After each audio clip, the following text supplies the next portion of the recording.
Welcome. This is G with All Astrology. I'm Amy, and this is Zoe. Yep, Zoe's here. Yeah, she's down there somewhere. We're going to do this little quick video giving you the current energies. We're going to talk about Pallas Athena, and we're talking about Mercury, and we're talking about the galactic center. You want to know where these are and what the heck they mean and why they're relevant right now. Today's date, December 22nd. I was going to say the 19th. December 22nd, the day 2019. the solstice, right? Yeah. Days are going to actually start growing in light. Thank God. Isn't that wonderful? So we've got 6 planets in Capricorn right now, even though I'm holding up 4. I'm sorry. We've got 6 planets in Capricorn right now. And we've got the sun, we've got Mercury, we've got we've got the sun, we've got Jupiter, we've got Pluto, we've got Saturn, we have the South Node and Sirius, all in Capricorn. So with the sun just transiting into Capricorn now, Capricorn is more serious. The sun just came out of jovial, fun Sagittarius. Big, bold, exaggerating, Jupiter sure and Sagittarius. Self in your face. The life of the party, Sagittarius. All right. So now the sun transitions into Capricorn. It's a little bit more serious because it's ruled by Saturn. Saturn tends to restrict, right? So it's not like all about that. It's all about going within, being a little bit more quiet, being a little bit more responsible, okay? Doing things by the rules, right? No shortcuts. That's what the sun feels. That's how it feels. So what is the sun? Our vitality, our strength, our drive, our willpower. That's what the sun represents. It's also our soul's desire, what our soul came here to do and accomplish. So when we have a sun going into Capricorn, it's a possibility these things, we might start feeling a little bit more serious. Our thoughts may not be as fun. They might not feel as bright. But just remember, it's the solstice. And automatically we know the light begins to grow from that day on. Okay, so if there's nothing else to look forward to, it is that reminder every day you look out the window and look at the clock.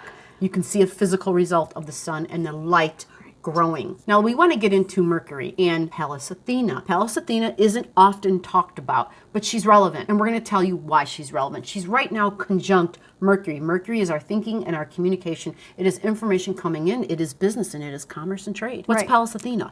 Pallas Athena is a warrior goddess. She is an asteroid that is in the asteroid belt. So she is a minor asteroid.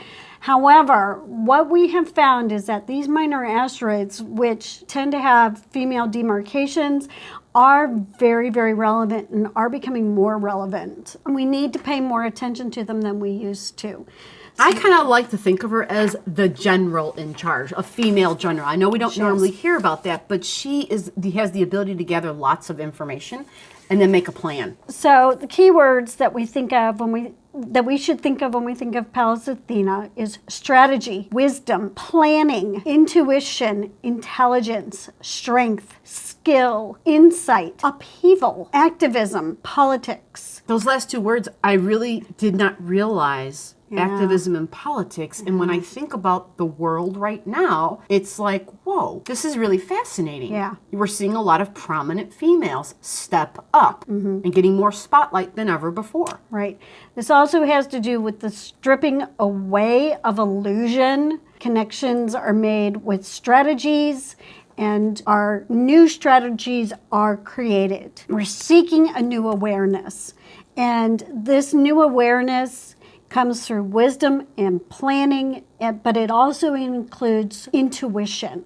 So it's a combination of right brain strategy, right brain thinking and logic, but it also includes, that's left brain thinking and logic. Both sides of the head. Right brain. What she's saying, both sides of the brain. Right brain working together. Intuition.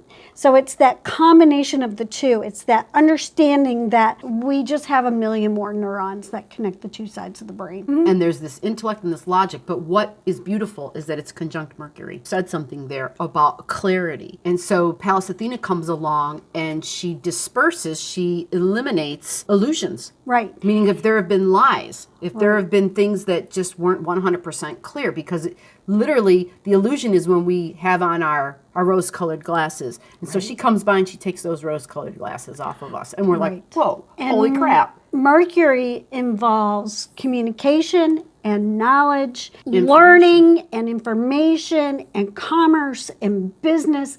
And so what Pallas Athena is doing right now is stripping away the illusion of and lack of understanding that we have about all of those kinds of things. All right. So if we haven't been seeing the truth about what we've been told about commerce and business, we're going to see the truth. We're going to be told the truth. And if we haven't been told the truth, we're going to see it for ourselves. Yeah, because the galactic center comes into play here. The galactic center is at, I didn't even mention any degrees, and I want to do that here. So the degrees I'm talking about are in Sagittarius. It's at 20 and 21 degrees or something like that, 19 and 20 degrees. We've got Pallas Athena and Mercury. They're almost exactly conjunct. So in 2 days' time, we can say 20 degrees Sag. Now, the galactic center is at 27 degrees Sagittarius, meaning we have a conjunction that's going to come up. Mercury is going to go and sit on the galactic center. The sun just came off of the galactic center. And typically in your life, if you know where 27 degrees Sag is, you probably got some clarity on something. Some information came through, because that's what the galactic center is.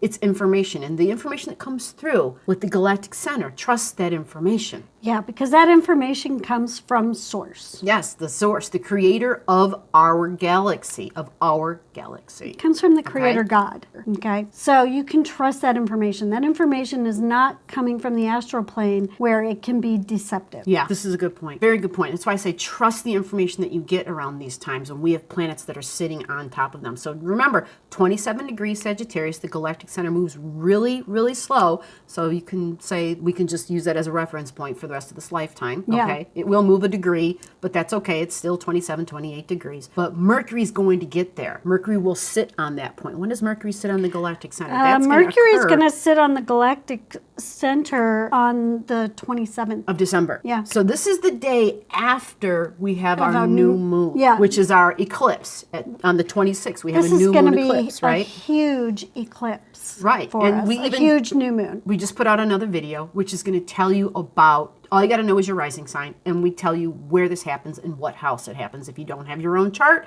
we tell you that. We explain to you what it means. Yeah. Okay. And it's all about setting new moon intentions because of the fact that we have all these planets in practical, tangible Capricorn. Yeah. And it's receiving a sweet, beautiful trine from Uranus. It's about bringing your hopes and wishes and dreams to fruition, bringing them into the material world. Right. Bringing those ideas down here and saying, okay, this is what I want now. And it's going to come true. So look up that video. I'll attach the link below so that you can check that out for yourself. But the galactic center, 27 degrees Sag, happens the day after the eclipse. And we recommend that we don't set an intention until the 28th. Makes sense, right? You have the eclipse on the 26th, get your download of information on the 27th, and then set your goals. Set your intentions on the 28th. This is so based on the information that came in. beautiful. This could not be any more perfect. It's a sweet setup. It literally it is. is a beautiful setup. I do want to mention something that dependent upon other things in your chart, because some people are going to tell me, gee, I didn't get any information. Nothing happened. How many times does information come and we just don't hear it? We don't perceive what we've received. It happens This is a true thing. all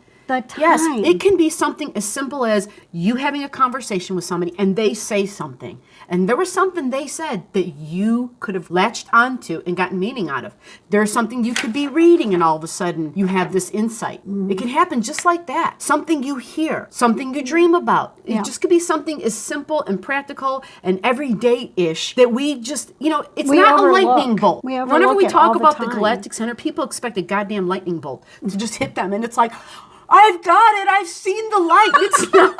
It's not that, folks. It's not going to be that moment. It's not going to be sticking your damn finger in the outlet and being electrocuted. It's not that. It never is. It is seeing the intangible in the tangible. All right? It's why people say pay attention to nature. Pay attention because you can see the divine. You can see the beautiful things that happen in the everyday world around us in the practical things. Sometimes it's the subtlest Yes. thing. Sometimes it could be as simple as driving down the road. You see, Zoe. hi, honey. Maybe you never see an eagle fly by, and one day you see an eagle fly by. Exactly. That could be your indication. Look up the eagle. Find out what the hell the eagle means. Like, start connecting dots, people. The information comes through. It just comes down to how awake you are. And That's what this is. If Pallas Athena is going to cross over the galactic center, Pallas Athena is about awareness. Mercury, information. Galactic center, information from source, right? So we're getting the information. It's a matter of, are you listening? Recognizing it. Are you being receptive? Is your damn channel tuned into the right frequency? Right. All right? This is what it comes down to. All right, So, I'm going to chill now. Yeah, take it down a notch. Sitting along the road very gently, then there's some gentle change that's going to happen in your life. If that deer darts across the road in front of you, there's going to be a major change that's going to come to you in your life, and you're not expecting it, and it's going to happen. And when it happens, it's going to startle you. If that deer hits your car, Well, change came right then. that change is going to be sudden and it's going to be painful. And typically, if a change comes like that, it's because you weren't going to hear it any other way. Bottom line, it had to be face to face, head on with you, So- to get your attention. That's an example Look at of this how. cat. She's like grabbing your arm, your hand. So this is an example. Yes, the, just the examples. deer is an example of how sometimes these messages can look. So be awake, people. December 26th, December 27th. Again, go check out that video for your ascendant sign reading and find out where this happens in your life. All right, if you are Aries ascendant, Aries risings, pay attention. Aries rising, there's going to be significant things we're going to be talking about in 2020 that are going to apply to you. June 18th, 1968, 12:35 a.m. in Goshen, Indiana. All right. We have to give you some history on the information of about what you came in with, the energetic frequency grid that you were born with and what you've been living with. And you have, first of all, there's a out of bounds Mars and an out of bounds Venus. Now, I know that's astrology talk. So what we're going to do is try to explain what does Mars mean and what does Venus mean, okay? And once we explain those things, you're going to probably start connecting dots as to what areas of your life where you've seen this happen, okay? When something is out of bounds, it means it's an imbalance, and it makes the energy act in very erratic and unpredictable ways. Exaggerated ways. Exaggerated ways, it can be very extreme, okay? So let's talk a little bit about Mars. Yeah, and I can relate to this because I have an out of bounds Mars. That's right, I forgot. Out of bounds Mars. How could you forget? You just experienced it. Yeah, I know. My head is hurting, but that's okay. Let's move on. I don't want to be reminded my head is hurting. But what does it mean, though? Mars is all about our drive. It is our willingness to fight. We refuse to back down. Mars is the soldier. Mars is the soldier. If you've ever gotten a thing in your life, verbal discussions, okay, things that Very you thought about. heated verbal discussions about how you think and feel, in particular with your siblings. Siblings, yeah, at home, your immediate environment. With your immediate family, Where you live. with your neighbors. Yes, you would be the aggressive person. Yeah. I'm just going to say it because it's not just about your out of bounds Mars. Because in reality, your out of bounds Mars, there's an aspect in your chart. You have a 20 degrees Pisces ascendant for your chart in specific. You also have Aries encompassing most of your first house. But having this 20 degrees Pisces there on that ascendant sign, on that ascendant line, would actually calm the out of bounds Mars out of down bounds. Yeah, it a would little calm bit. it down a little bit. Thankfully. It would actually kind of soothe it a little bit. Yeah. So that is a blessing that you have. However, your Mars has 3 other planets sitting on top of it And fueling it. another the one- Sun is one of them. Yeah, the Sun and Mercury, Right.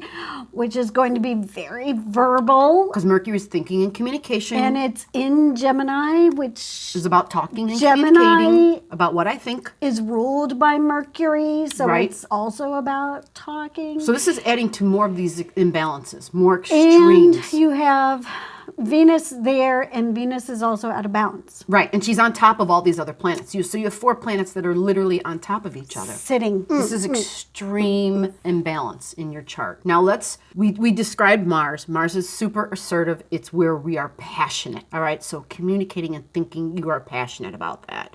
And you're not going to back down about what it is that you think. You're going to say what you need to say. I'm sure you've learned the hard way through life, Yeah. maybe making your point and coming across in a very bold, strong way. And Kind others of saying, almost too aggressive. Yeah, that would most definitely be the case because Mars is out of bounds. And this has probably happened most predominantly at home. Yeah, people you're close with. And the people that you're closest to, and probably predominantly with your siblings, if you have siblings, and you've probably, if you still have relationships with them, they're probably strained. It's a possibility, yeah. Yeah, if you're not aware of it. And that's another part of the reading we're going to go into. But Mars, keep in mind, having Mars and using Mars, combining it with Gemini and Mercury energy, typically they can cut with words. Yeah, Because badly. Mars carries a knife. Very badly. Mars carries a knife. He's the soldier, Yeah. okay? My out of bounds Will not give up. Mars squares my Mercury, and so my words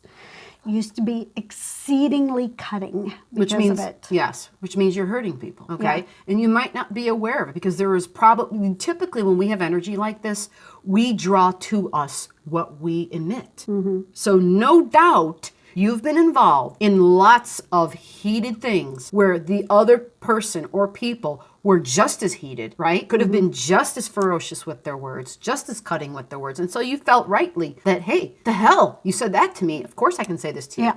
And that's what happens. But what the bigger picture of all of it is then once we recognize that is being shown to us truly does exist in us, that there's a part of us that really is like that, once we begin to accept that, it's called our shadow side. Once we begin to see it and be like, okay, I really was like that. I did that. I said that. Even though they did and said that, I too did that. Like Yeah. two wrongs don't make a right, right? No, it never does. Right. Hurting and hurting, you're both hurting, right? So that will change once you are more accepting of that aspect of yourself. The minute you put a light on it, it'll Right. change your awareness. It'll I start to actually evolve. had somebody call me out on it when I was about 18 years old. A friend of mine sat me down and told me that I was like that. And it How was, did you feel at first? I was devastated. I was devastated. I was also in a lot of pain for other reasons. But when I heard that, I was really devastated. There was a part of me that was like, ooh, that's kind of cool that I can sort of cut people off at the knees. There was a part of me that was sort of proud of that. But then there was another part of me that was really horrified. It took me a lot of years to get to the point where I stopped doing that. It's taken me a long time. Now, it still comes out on occasion. I'm not going to say it's completely gone. No, when buttons are pressed. But it does make a change when the light is shining. You Yeah. know, when you see that light on it and you're just like, oh, wow. Yeah, I did do that. I did say that. Yeah, That is me. Yeah, and it was me. And I take full ownership of the fact that it was me, but I grew up in a family of people that were like that. Everybody did it. Everybody in my family did it. And I would not be at all surprised if everybody in my family had an out of bounds Mars. Yeah. One extreme thing. The other extreme thing we mentioned earlier was your Venus. Now, we're mentioning all this again because this is how you were born. This is what you came in with. Yeah. Now, the Venus energy, what is Venus about? Venus is our desires. It's what we desire the most. And it's the things that we see that we want. You know, it's Think about your senses. yeah. It's You lay your eyes on it and be like, damn, I want that. You Yeah. smell it, damn, I want want that. that. I understand Venus all too well. She rules me in a big way. I'm a double Taurus, and Venus rules Taurus. So food is a big deal.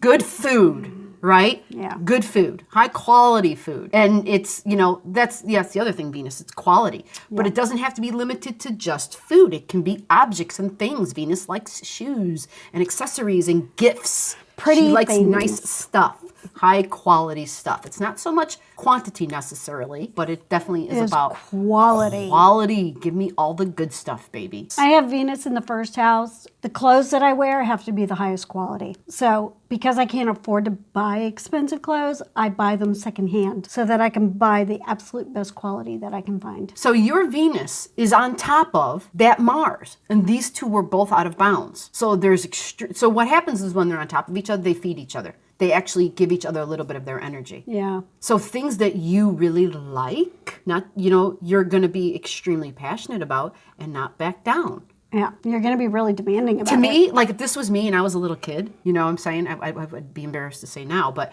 if this was me in my chart and if I'm a little kid and these kind of planets are on top of each other like that, that would be me at the kitchen at the table and there's like one cookie left. Oh, yeah. You'd be diving I'll kill for you the for that cookie, damn it. Give me the cookie. I want the cookie. No, I got that visual of kids You'd like be fighting. diving for the cookie. Exactly. Oh, exactly. yeah. You're right. Absolutely. You've got like a fork in your hand. You're like, that's mine, damn it. You know? Don't scare the cat. Sorry. Do you know what I'm saying? Like, that's what that would be, because Mars takes action. Mars does something about it. Yeah, you'd be You the know? kid, you would have been the kid diving for the last cookie on the You see plate. something you want and you go after it, yeah. you know, when Mars is involved. Okay? Absolutely. And your sun is there, so the sun is right there with them. And you would be yelling, "Mom, it's my cookie!" And it's a possibility that you would be thinking, because Mercury's right there as well. They all have the same degree. Mercury, like I said, is thinking. So constant thinking about what you desire. Yeah. Very good possibility. Yeah. Constant thinking. So almost like a broken record thing. This is important. Understanding how you came in and what you've been living with is huge. It's huge to understand this thing about yourself. Because other than all of that, you're a Gemini sun. Why does that matter? Well, Gemini is ruled by Mercury and thinking. Gemini is known for its duality. Now, we both have very strong Gemini things in our chart. So we can, even though we don't have planets in it, but we have some very strong Mercury/Gemini things that we understand. Where Gemini and the duality, okay, it's all about, there's this part of my personality that I recognize and acknowledge. There's this other part of my personality I kind of am not even aware of. You know, people would speak to it and call it as a shadow side. It's something about us that we kind of brush off maybe and make excuses for and say, oh, well, yeah, maybe I do something like that, but it's not that big of a deal in my life. But it is, trust me, because it's a Gemini thing. And I know, because when I found this out about myself, I was like, oh, shit, I do that. It's like, damn, I did not even know. It's so weird. I don't even know how to explain it, because it's like there's a part of me that knew it, but then there was this other part of me that refused to look at it. Do you know what I'm saying? It's this dual thing. It's duality. And as long as that occurs, nothing will ever change. You, as a Gemini, you have to be willing, and with this much Gemini energy, you have to be willing to accept the duality that exists within you. This is really important, because there is so much strong Gemini energy in you. And the recognition is the things that you're not proud of. Yeah. I'm just going to say it, because that's what it is. You have to be willing to recognize and accept those things that you don't like about yourself. Right. That's always the hardest part. And the acceptance of it isn't to the degree, not like, a certain person we know and their acceptance of it, which is just like, well, I'm better than I used to be. No, not that kind of an acceptance. I'm not going to name names, but the acceptance to the degree where we say, oh my gosh, I did that. And well, that's kind of shitty. And, maybe saying it to yourself, and then therefore making a change in how you communicate, making a change in how the thinking occurs when you're dealing with other people. And if you're inflicting any of this on yourself, making a change in how the self-talk operates. Yeah, that's important. That's really Don't important. beat yourself up. Because that's where it happens for me, is within my self-talk. Well, that's a Virgo thing too. They're so analytical. Plus, it's on my ascendant. And are very super critical towards self. But if you're gearing that and pointing it towards other people, you just want to be aware that because of the energy that we're reading, I've never met you. I'm telling you exactly what I see. And there have probably been very strong inclinations and tendencies to be that person who does something 1 minute, who says something, and then literally a minute later says something completely opposite that contradicts what they just said, and also might not be so nice. Or doesn't say anything at all. Like totally acts as though what they said didn't even come out of their mouth. Yeah, it's this very interesting thing, but it's to not make it too confusing. It's literally, there's a purpose to it. It is to give you an acclimation to the next stage of your evolution, which is the Cancer energy, which is having inner peace, which is understanding how you get emotional security and stability by recognizing the duality of yourself. Because all of us have a duality, regardless of what sign they are. But for Geminis, their duality is most remarkable. And that's to prepare you for the next sign. It's really visible and it's really obvious. You're saying because for Geminis. For Geminis and this chart, you have it really strong. And I kept thinking, man, I wouldn't want this chart. Seriously, like this is a difficult one.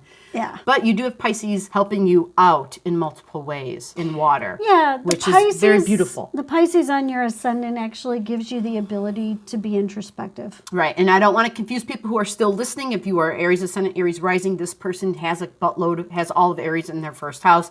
And so the major aspects when we come to the conjunctions they are going to apply. So let's move on. Now that you have the backdrop of information of how you came in, we're going to talk about the current day. We're on the 22nd of December. Right now, for you, this is huge. You've got Venus, you've got Mercury, and you've got Pallas Athena, who are just coming close to your midheaven. Your midheaven is your goals, how you want to be recognized in the world. Yeah. Okay? Your It's in highest Sagittarius. Your highest aspirations. So when they get there, you're going to have a real clear understanding of this is my highest goal. This is how I want to be recognized and acknowledged in the world. And I'm willing to work for it. You are this never-ending seeker, by the way. So your goal, I understand you're totally always going to be making new goals once you reach that one goal. That would be typical for a Sag on the midheaven. You hit that goal, you set the next goal. You hit that goal, you set the next goal. Very expansive, very out there. Jupiter. So you're in the midst of this right now. And coming up in the next few days, like between now and the new moon, big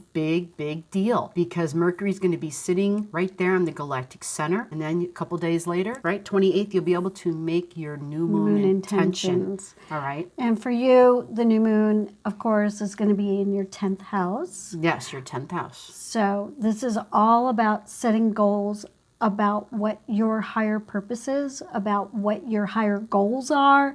So that's what you want to do. It's like a new work, seriously, because Capricorn is our work. It's our goals, but it's like there's this spiritual thing going on because there's so many planets in Capricorn. Yeah. So somehow this new line of work will have some spiritual aspects to it. I mean, I don't see it any other way. You're going to be incorporating things that don't involve just you, but that help others as well. So if you've been working in a very traditional kind of work situation, a very corporate type of work situation, there's probably going to be a really radical change that's happening. And if you've been wanting to get out of that situation, this is the perfect time for you to set those intentions. Yes. And to do that. I agree. You have Jupiter at 0 degrees, by the way, in Earth, in your house of work, in your 6th house, in Virgo, which actually feeds this new moon. This new moon's at 4 degrees, right? You've got a 0 degrees Jupiter. So you're receiving a Jupiter trine to the sun up there, and to the transiting Jupiter and Earth. And then we've got Uranus like at 3 degrees, sending another trine. You've got this beautiful grand Earth trine. Oh, yeah.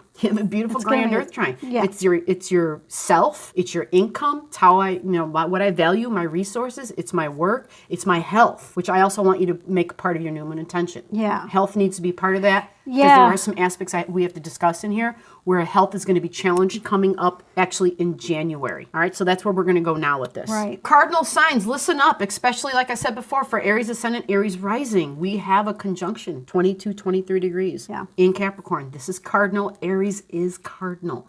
So look at your chart. If you have any planets at 22, 23 degrees, this sets up an extreme square, which is stress, which is tension. All right? This is going to be really anybody who is an Aries or a Libra or a Cancer, because that's an opposition. So be aware of that. Cancers, Aries, Libras. How does this pertain to you? You have a 23 degree Saturn in Aries and opposing that. So here's your Saturn at 23 degrees. The transiting Saturn and Pluto are up here at 23 degrees, which means square. And then on the other side of your chart, on the opposite of your Saturn, you have Ceres. A lot of people don't talk about Ceres. We talk about Ceres because it's been so extremely important in our lives. In our lives in particular. Yes, we have found out that, oh my gosh, this explains the intolerances I have to food, to grains, the intolerance that I have to food. So yours is exactly opposing. So this food thing is exactly opposing your natal Saturn. And you have this all the time.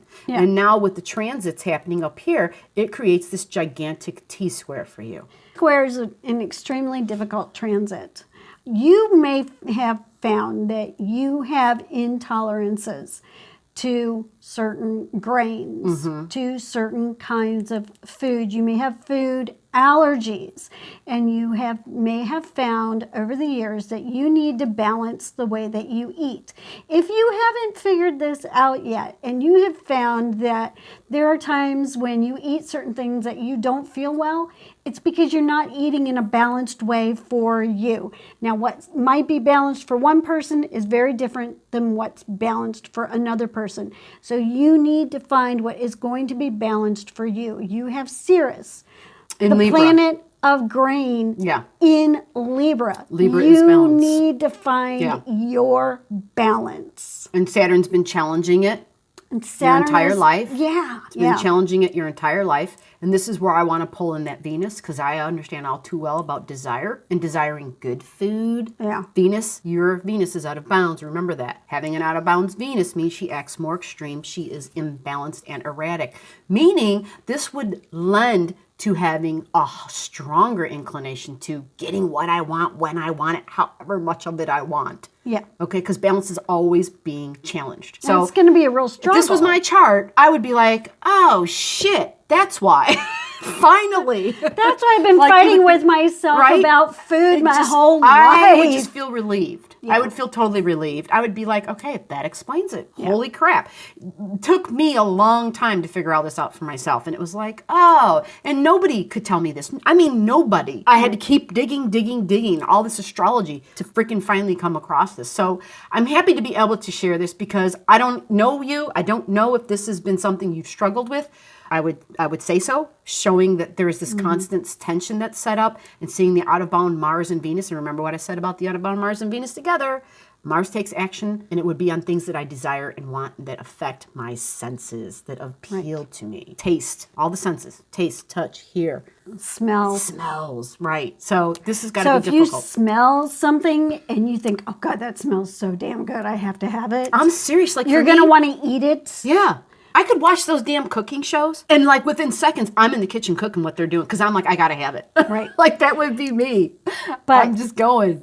If it's out of balance for what's right for your system, Yes. it is going to send your body into chaos. Yeah, and this is important because your sixth house, which is your house of health, has Virgo in it. And Virgo is all about Health. but where specifically? Your digestive system. Right. And she can speak intimately about this because she knows. She's experienced it. So she understands it. Way too often. Right. So If keep I in do mind, not eat in a certain way, my digestive system goes way out of whack and my whole body goes out of whack. and there might be surprises when this happens for you because this would happen anytime you're 0 degrees Jupiter in Virgo, anytime anything transiting squares it. Yeah. Then there's gonna be like a flare up. And it's when you have those flare ups, pay attention to them and be like, okay, I have to like somehow I have to keep track. realign and I have to rebalance. And keep track. You might find out this is something that's best avoided altogether. You might find that out. The other part that we didn't talk about yet is this, when this happens January 12th. Okay, other than that, it is just Saturn squaring Saturn for you. Okay, it's Saturn and Pluto squaring your natal Saturn in Aries. This is your first house. Okay, I have a lot of stuff in Aries and I also have Saturn there and it brought on migraines and headaches for me. Okay, Yeah. and once it all passed, I all of a sudden would go for another 8 years and have no more headaches for 8 whole goddamn years. Like that's crazy. But it's because Saturn was squaring Saturn in my Aries. And you have the same thing. Right. So I wouldn't be surprised if you're Aries experiencing. rules the head because of Pluto being there and Pluto moving very, very slowly and squaring the Saturn in Aries. It's going to make these headaches, if you're having headaches from this, they're going to be dragged out for a very long time. They're going to come and go and come and go and come and go. And if you're having these neurological issues, you're not going to know where they're going to come from. You're not going to know what's triggering them. They could actually be triggered by the foods that you're eating. Yeah, could be. And the reason why I'm saying that is because it's trining Virgo in your 6th house. And foods are a big trigger for migraines. And I know this because I've been tested for this. And I've had migraines since I was a little kid. And so you have to be aware of what those triggers are. And you have to eliminate things from your diet to find out what they are.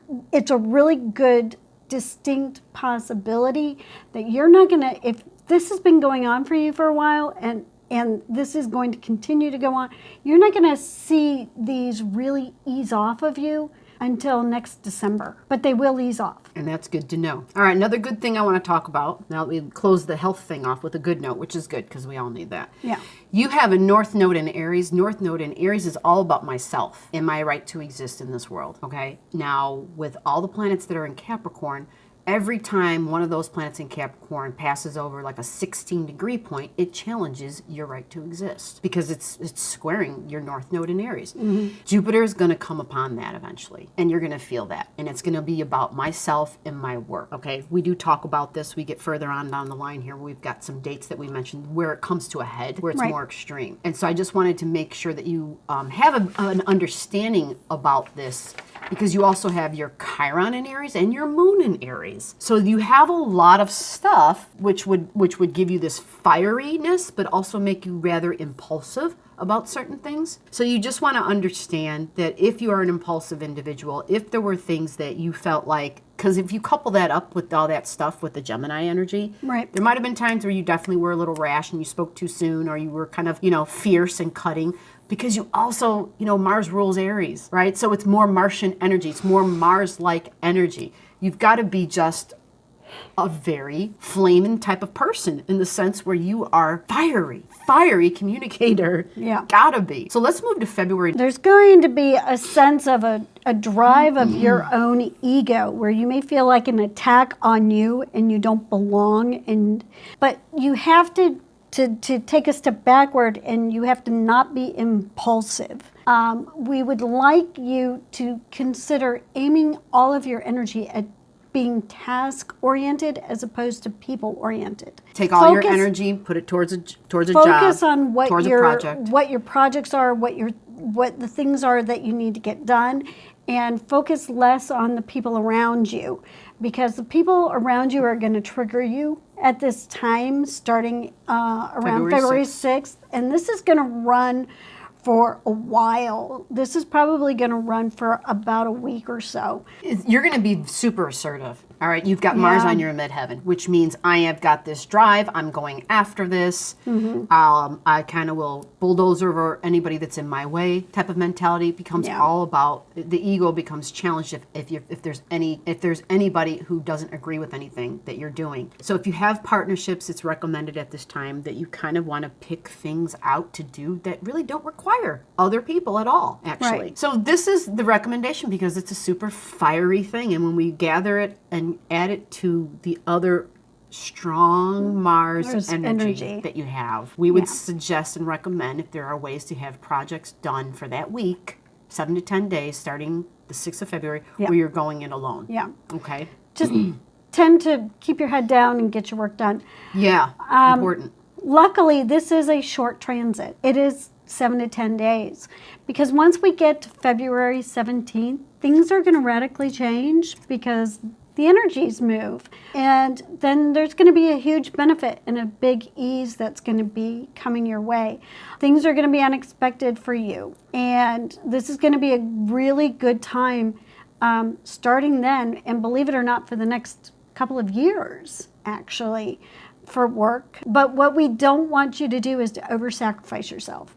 There's going to be a tendency for you to want to over-sacrifice, and we don't want you to do that at that time. It's okay to give of yourself. It's important that we give of ourselves. It's important that we give to others. Don't do too much. It's also going to be a really great time for you to connect with the divine, to connect to source, to connect to the angelic realm, to connect to anything that's higher. This is going to be a great time for you to really open yourself up to the spiritual realm, because this is a time when it's going to be really easy for you to be able to do this. So this is February 17th, right? Yeah, 18th, it's starting 19th, 20th. It's starting around the 17th. And this is going to be a time that's going to last for about 2 years for you. More specifically to the 17th, 18th, 19th, there's going to be a time when the transiting Mercury is on top of Neptune. So for all of us, this is happening. Mercury and Neptune. Mercury's thinking and communication. Neptune's job is to cloud it, all right? So because it's in your 12th house, that's that time where be careful that you are not being fooled in any way, shape, or form. Because your thinking may be a little bit clouded, and it may be on the that. You may be feeling, like she said, willing to sacrifice, but there's a part of your thinking that I think is going to pull you through because you have so much prominent Gemini energy, and that's a Mercury ruler. So I Right. think you're going to be all right. But again, just like 17th, 18th, 19th, 20th is when it will be the strongest, where somebody might come to you with some information and there might be this pulling the wool over the eyes type of thing, trying to get you to do something, to sacrifice in some way. Once we get into May, Neptune is actually going to move into your first house. And once Neptune gets into your first house, it'll still be in Pisces. It is going to make it so simple for you as the individual. It'll clarify things. To clarify things, to be able to see clearly, to be able to hear clearly, to be able to connect easily, because you've got that 10 degrees of Pisces in your first house, and you'll have Neptune there. It's going to be a really beautiful time for you during those 2 years that Neptune is going to be in that first house for you. Yeah, we have a tendency to be more dreamlike, to maybe go after our dreams, okay? At the same time, there could be a tendency to maybe not see aspects of ourselves 100% clearly, but at the same time, being a little bit more kinder to ourselves, because that's what Pisces is, right? It's a little bit more compassionate. It's a little bit more kind. It's a lot more compassionate. And it gives us the ability to accept maybe some of these things about ourselves that before we refuse to, okay? And we refuse to acknowledge and recognize. So this should be a nice time for some major healing. Yeah. Okay? Some major healing and great spiritual work as far as, well, the soul's work. All right. I think that wraps it up. Hope this information has helped you. And happy holidays. Have a great holiday season. Bye-bye.